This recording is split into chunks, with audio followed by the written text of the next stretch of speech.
Hello guys, അപ്പോൾ ഇന്ന് നമ്മൾ ഉണ്ടാക്കാൻ പോകുന്നത് ചില്ലി ചിക്കൻ. അപ്പോൾ അതിനുവേണ്ടി നമ്മൾ ചിക്കൻ ഓൾറെഡി മാഗ്നേറ്റ് ചെയ്ത് വെച്ചിരിക്കുകയാണ്. നമ്മളിതിനകത്ത് സോയാ സോസ്, പിന്നെ നമ്മുടെ കോൺഫ്ലോർ, മൈദ, പിന്നെ മുളക് പൊടി, പിന്നെ കുറച്ച് കുരുമുളക് പൊടി, ഇതെല്ലാം ഇട്ട് നമ്മൾ മാഗ്നേറ്റ് ചെയ്ത് വെച്ചിരുന്നതാണ്. ഇനി നമ്മൾ എണ്ണയ്ക്കകത്ത് ഫ്രൈ ചെയ്ത് നമുക്ക് എടുക്കണം. അതിന് ശേഷം നമ്മൾ ഓൾറെഡി അരിഞ്ഞ് വെച്ചിട്ടുണ്ട്. കണ്ടോ, സംഭവങ്ങളൊക്കെ നമ്മൾ അരിഞ്ഞ് വെച്ചിട്ടുണ്ട്. ഇതിൻ്റെ കൂടെ ആക്ച്വലി മെയിനായിട്ട് വേണ്ടിയത് നമ്മുടെ ഇതായിരുന്നു, ക്യാപ്സിക്കം. പക്ഷേ ഇപ്പോൾ എൻ്റെ അത് അവൈലബിൾ അല്ലാത്തത് കൊണ്ട് ഞാനത് എടുക്കുന്നില്ല ഗൈസ്. ബാക്കി ഐറ്റംസൊക്കെ നമ്മുടെ കയ്യിലുണ്ട്. ഓക്കെ, ക്യാപ്സിക്കം മാത്രം ഇല്ല. അപ്പം നമ്മൾ ചിക്കൻ ഫ്രൈ ചെയ്തെടുത്തിരിക്കുകയാണ്.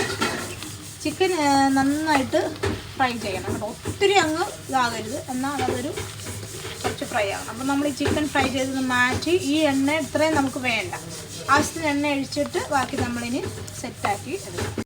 അപ്പോൾ ഗൈസ്, ഇത് നമ്മൾ ആവശ്യത്തിന് എണ്ണ ഒഴിച്ചിട്ട് നമ്മുടെ ഇതെല്ലാം ഇതിനകത്തോട്ട് ഇട്ട് ഇളക്കണം. ഞാൻ പറഞ്ഞല്ലോ, ക്യാപ്സിക്കം നമുക്ക് ഇല്ലായിരുന്നു, അതുകൊണ്ട് ബാക്കി ഐറ്റംസൊക്കെ നമ്മൾ ഇട്ട് ഈ നന്നായിട്ട് കൂട്ടി വെക്കണം. കൂട്ടി വെച്ചിട്ട് നമ്മളിത് എത്രയും മാറ്റി വെച്ചിട്ടുണ്ട്. ഇതിനകത്ത് എണ്ണ ആവശ്യമുള്ളത് മാത്രം എടുത്താൽ മതി. ഒന്ന് കുറച്ചൊന്ന് വാടി വരുമ്പോഴത്തേക്കിനും നമ്മളിതിനകത്ത് സോയാ സോസ് ഒഴിക്കണം, നമ്മുടെ ബാർബിക്യൂ സോസ്, അത് ആവശ്യം ഉണ്ടെങ്കിൽ മതി, ഇല്ലെങ്കിൽ വേണ്ടാത്ത.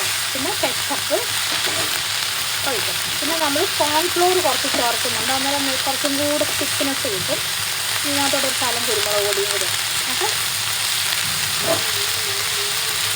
അത് ഗൈസ് നമ്മൾ ഓൾറെഡി കുറച്ചൊന്ന് നമ്മുടെ ഇത് ഐറ്റംസ് ഒന്ന് ഡ്രൈ ആയി വന്നിട്ട് കുറച്ച് ഇതായി വന്നിട്ട് നമ്മൾ അതിലേക്ക് നമ്മൾ ടൊമാറ്റോ കെച്ചപ്പ് ഇട്ടു. അതുപോലെ തന്നെ നമ്മൾ കുറച്ച് പിന്നെ കുരുമുളക് പൊടി ഇട്ടു. പിന്നെ അതുപോലെ നമ്മൾ സോയാ സോസ് ഇട്ടു.